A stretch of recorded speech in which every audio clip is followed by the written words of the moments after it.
গতকালও ঠিক এইভাবেই মমতা বন্দ্যোপাধ্যায়ের পাশে দাঁড়ানোর বার্তা দিয়েছিলেন হুমায়ুন কবির।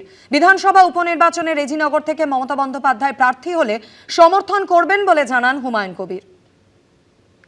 তিনি আমার সিনিয়র মোস্ট গোটা রাজ্যের নেত্রী না, তিনি বাংলার নেত্রী না, তিনি ভারতবর্ষের একজন উল্লেখযোগ্য নেত্রী।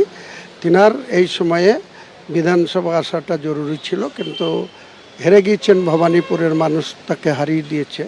তিনি যদি আসতে চান আমাকে ব্যক্তিগত স্তরে বললে হুমায়ুন কবির অবশ্যই ব্যাপারটা পারবেন, জেতাতে পারবেন নিশ্চিত। রেজিনগরের মানুষের কাছে হুমায়ুন কবির শেষ কথা বলবে। এদিকে গতকালকের পর ফের আজকে হুমায়ুন কবির কিন্তু মমতা বন্দ্যোপাধ্যায়ের পাশে থাকার বার্তা দিচ্ছেন। গতকাল তিনি রেজিনগরের কথা বলেছিলেন, আর আজ তিনি বলছেন বসিরহাট লোকসভা কেন্দ্রে মমতা বন্দ্যোপাধ্যায় যদি উপনির্বাচনে দাঁড়াতে চান সেক্ষেত্রে হুমায়ুন কবির তিনি প্রার্থী দেবেন না। কি বলেছেন দেখুন। যে হুমায়ুনদা, আপনি কালকে প্রস্তাব দিয়েছেন যে রেজিনগর কেন্দ্র, সেখানে যদি মমতা বন্দ্যোপাধ্যায় দাঁড়ান তাহলে আপনি তার পাশে আছেন, তাকে সমর্থন করবেন। এখন একটা জল্পনা চলছে যে মমতা বন্দ্যোপাধ্যায় বসিরহাট লোকসভা কেন্দ্র থেকে দাঁড়াতে পারেন, সেক্ষেত্রে কি আপনি মমতা বন্দ্যোপাধ্যায়কে সমর্থন করবেন? উনি যদি লোকসভায় যাওয়ার জন্য বসিরহাটে কন্টেস্ট করেন, সেক্ষেত্রে আমি বসিরহাট কেন্দ্রে আমি আমার যে আম জনতা উন্নয়ন পার্টির প্রার্থী সেটা আমি নাও দিতে পারি। ওনাকে পার্লামেন্টে নিয়ে যাওয়ার জন্য সেক্ষেত্রে আমি ওনাকে সমর্থন করতে পারি।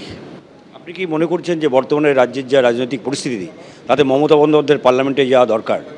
নিশ্চয়ই, অ্যাসেম্বলিতেও তিনি আসলে ভালো হয়, নাহলে পার্লামেন্টে তিনি যদি যান, তিনি সর্বভারতীয় রাজনীতিতে উল্লেখযোগ্য একজন ব্যক্তি। স্বাভাবিকভাবেই মমতা বন্দ্যোপাধ্যায় সর্বাঙ্গীনভাবে ভারতবর্ষের রাজনীতিতে তার পরিচিতি, তার গুরুত্ব রয়েছে।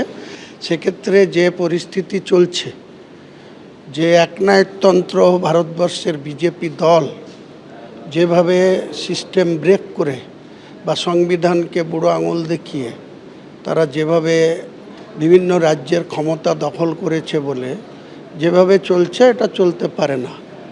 তার দীর্ঘ রাজনৈতিক জীবন, এটা তো হেলাফেলা বিষয় না।